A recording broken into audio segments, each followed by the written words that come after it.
Assalamualaikum warahmatullahi wabarakatuh.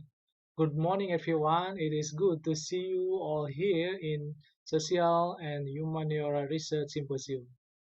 My name is Dadang Suhenda from National Population and Family Planning Board, West Java Province in Indonesia. It is my privilege to be present here to present my research paper about population density and COVID-19 distribution. First, I will explain the background of this research and then methods, result and discussion, and finally, I want to present to you about conclusion. Okay, let's start with the first slide. Recently, the world was horrified by the COVID-19 pandemic. According to the World Health Organization report, almost 5,934,936 cases. 367,166 people died as a result of this outbreak. Data the 31st of May 2020. Until the 11th of November 2020, more than 52 million cases and more than 1 million people died.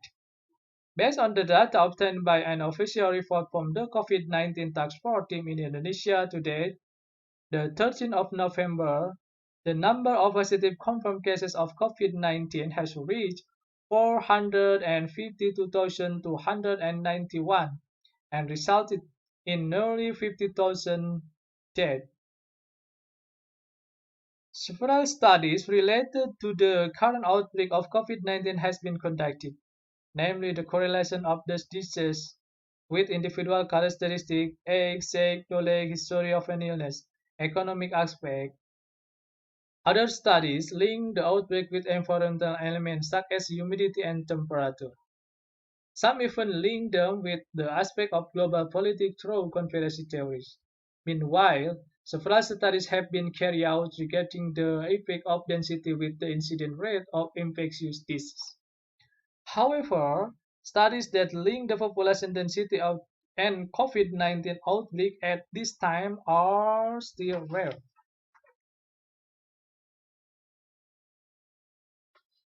On the other hand, different studies reveal that there is no conclusive evidence in the relationship between the level of density in an area and the prevalence of an epidemic. This situation is influenced by the uneven distribution in the area under study. Another study in Jakarta by Hardianto found that high population density rate didn't affect the incidence rate of COVID-19 cases. Meanwhile, as a supporting region of the capital, or Jakarta, West Java is the most populated province in Indonesia, amounting to nearly 50 million residents. West Java and Jakarta are also recorded as the leading destination of most migrant workers in Indonesia, with around 20% and 13% respectively. Today, the number of confirmed positive cases of COVID-19 in West Java update data up to the 13th of November 2020 has reached 42,572 cases and 795 deaths. With a variety of complex characteristics starting from the distribution of population in each regency, the proximity of the region to the capital city Jakarta, it is exciting for us to examine the extent of the effect of population density on the case rate of positive confirmed case in West Java. Now, let's move on to the next slide.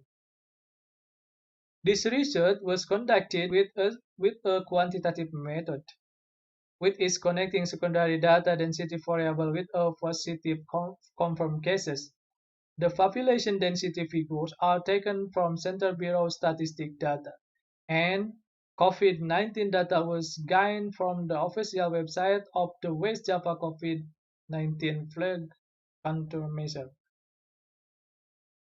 The data is processed using by DevInfo application program to, to describe the relationship between the two in the form of a map. DevInfo is a database system that aims to monitor the development of indicators by organizing, storing, and presenting data in the form of table, graph, and map to be included in report, presentation, and advocacy material. The analysis used in this study is correlation analysis. The correlation test used is the product moment person correlation coefficient correlation test.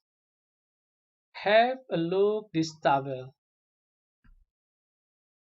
Table 1 shows the population density based on the municipal level. From the table, it can be seen that the highest population density is Cimahi, with 15,396 people per square kilometer. And the lowest is Pangandaran Regency, 399 people per square kilometer. Meanwhile, the highest cases of COVID-19 were found in Depok with 575 cases, and the lowest case were found in Tasikmalaya district with 2 cases. A description of population density by the distribution of the number of cases can be seen in figure 2. Now you can see the figure 2. It's seen that area with higher population density, marked with darker colors, are also having higher number of positive cases, red color. Similarly, a study analyzing the relationship of the population density with the spread of disease stroke and approach of mathematical modeling suggested that population density has a real effect on the dynamic of disease spread. Let's turn to the next slide. Table 2 shows a significant correlation between population density and the number of COVID-19 positive cases in municipal and regency in West Java with a correlation value 0.704. The positive result of the percent correlation means that the correlation of the two variables is positive. Hence, the denser population within a region leads to a higher incidence of COVID-19 cases in the region. My next slide will be about conclusion. There is significant association between population density and COVID-19 positive cases in West Java province. The association between both variables is positive, which means that the number of positive cases increase in a dense population. Comprehensive efforts are needed by applying the concept of development that is population-oriented and adaptive to force-majeure incidents to create community resilience to epidemics such as the current COVID-19. Okay, that's the summary of my presentation concerning the research finding of my team. Thank you very much for your great cooperation, and I do appreciate your feedback in the writing form available. It was good to see you all here. Wassalamualaikum warahmatullahi wabarakatuh.